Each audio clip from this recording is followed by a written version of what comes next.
how Ukraine pulled off a daring drone attack inside Russia, and why Moscow failed to stop it. On a quiet Sunday, Ukraine executed one of its most ambitious operations since the full-scale war with Russia began in 2022. A drone strike deep inside Russian territory that targeted several of the country's most strategically important airbases. The sheer scale, precision, and audacity of the attack stunned observers, and more importantly, exposed deep vulnerabilities in Russia's internal defenses. Despite Russia's extensive military apparatus, the operation was not only successful but also largely unimpeded. Ukrainian intelligence reported the damaging or destruction of 41 Russian aircraft, including strategic bombers used to launch near-daily missile attacks on Ukrainian cities. For many, the question became clear: how did Ukraine pull this off? And why did Russia fail to prevent it? Here are the key factors that contributed to this historic breach. Before we dive into the topic, we just want to say thank you for your support.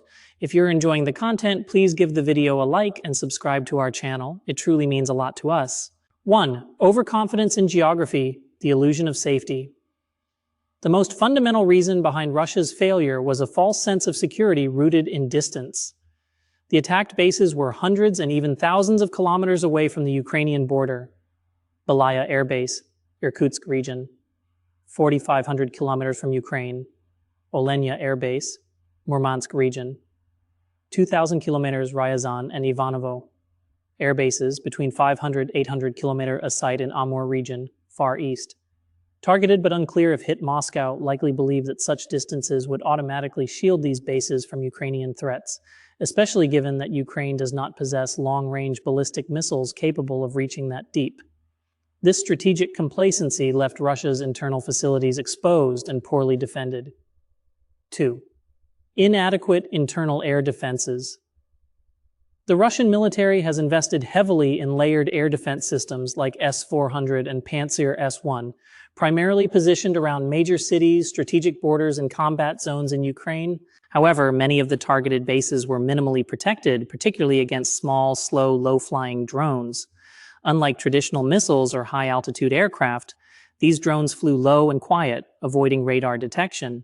Most bases lacked short-range kinetic defenses, and the most effective countermeasure, heavy machine guns, was either absent or deployed too late. This tactical oversight proved disastrous as the drones launched their attacks from very close proximity to the air bases. 3. Intelligence failure and covert drone smuggling. Perhaps the most damaging factor was Russia's failure to detect the entire drone smuggling operation that enabled the attack. According to Ukrainian intelligence and reports verified by CNN, the drones weren't launched from Ukraine. Instead, they were smuggled into Russian territory in wooden crates, hidden inside civilian trucks. These trucks were purchased or operated by Ukrainians or local collaborators, and the drones were kept concealed under metal roofs and foam compartments, then delivered to launch sites near the air bases. Not only did Russian intelligence fail to intercept this supply chain, but no significant security alert was raised even as the trucks moved near highly sensitive military sites. 4. Use of Russian communication networks for drone control. In a strategic twist, Ukraine controlled the drones via Russian communication infrastructure. Instead of relying on foreign systems like Starlink, which can be monitored or jammed, Ukrainian operators used Russian mobile networks, possibly through simple, disposable phones or internet hubs. This made it incredibly difficult for Russian electronic warfare teams to track, locate, or jam the control signals. In effect, Russia's own networks were used against it. Additionally, it's suspected that drone pilots were controlling the aircraft remotely from safe zones far away from the launch sites. This setup made it nearly impossible for Russian forces to capture or disrupt the operators directly. 5. Lack of tactical readiness.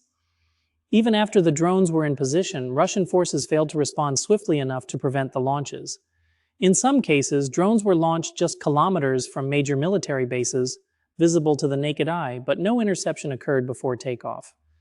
Russian air bases are typically designed to withstand missile attacks from traditional combat zones, not small, domestically launched drone swarms. The lack of decentralized readiness and rapid response capabilities in the rear echelon allowed the attack to unfold without immediate resistance. 6. Precision planning and execution by Ukraine. Ukrainian President Volodymyr Zelensky stated that the operation was planned over 1 year and 6 months, a massive time frame reflecting not just ambition but meticulous preparation. The mission involved smuggling dozens of drones across the Russian border, coordinating teams inside Russia to handle logistics, identifying safe launch zones near high-value targets, setting up stealthy communication nodes to control the drones, ensuring all teams exited safely after the strike. According to Ukraine, 117 drones were used in the operation. Video footage verified by CNN shows drones being launched from trucks, and the same trucks later destroyed, likely via self-destruction, to eliminate evidence. This level of sophistication is a testament to Ukrainian intelligence and special operations capabilities, rivaling even state-level covert operations. 7. Strategic impact of the attack. If Ukraine's claims are even partially accurate, the consequences for Russia are enormous. Damaged or destroyed aircraft reportedly include Tu-95 and Tu-160 strategic bombers, Tu-22M3 long-range missile platforms, A-50 airborne early warning and control aircraft. Russia only had limited numbers of these aircraft to begin with. According to the Military Balance 2025 report, Russia started the year with 55 Tu-22M3s, 57 Tu-95s, few A-50s, which are irreplaceable and not in production. Some of these aircraft have been used to launch long-range cruise missiles from well outside Ukrainian airspace. Damaging them not only hampers Russia's ability to conduct aerial strikes, but also weakens its strategic deterrence posture against NATO and other powers. 8. Domestic fallout in Russia. While Russian officials downplayed the impact, claiming fires were extinguished and no casualties occurred, military bloggers and insiders reacted harshly. Prominent military telegram channels like Rybar described the attack as a tragic loss and blamed criminal negligence. The fact that such a large-scale operation occurred deep within Russian territory is more than just a military embarrassment. It's a psychological blow to Moscow's perceived control over its own rear lines. Conclusion: a shift in the war's geography and psychology. Ukraine's drone assault on Russian airbases represents a dramatic shift in the nature of this war. It shattered assumptions that Russia's interior was untouchable and highlighted glaring gaps in its homeland security, intelligence, and rapid response systems. More than just a tactical victory, the attack was a strategic message. Ukraine is capable of hitting Russia where it never expected, from the inside out. If such attacks become more frequent or more effective, Russia may be forced to reposition assets, divert resources, and reevaluate the very foundations of its military doctrine.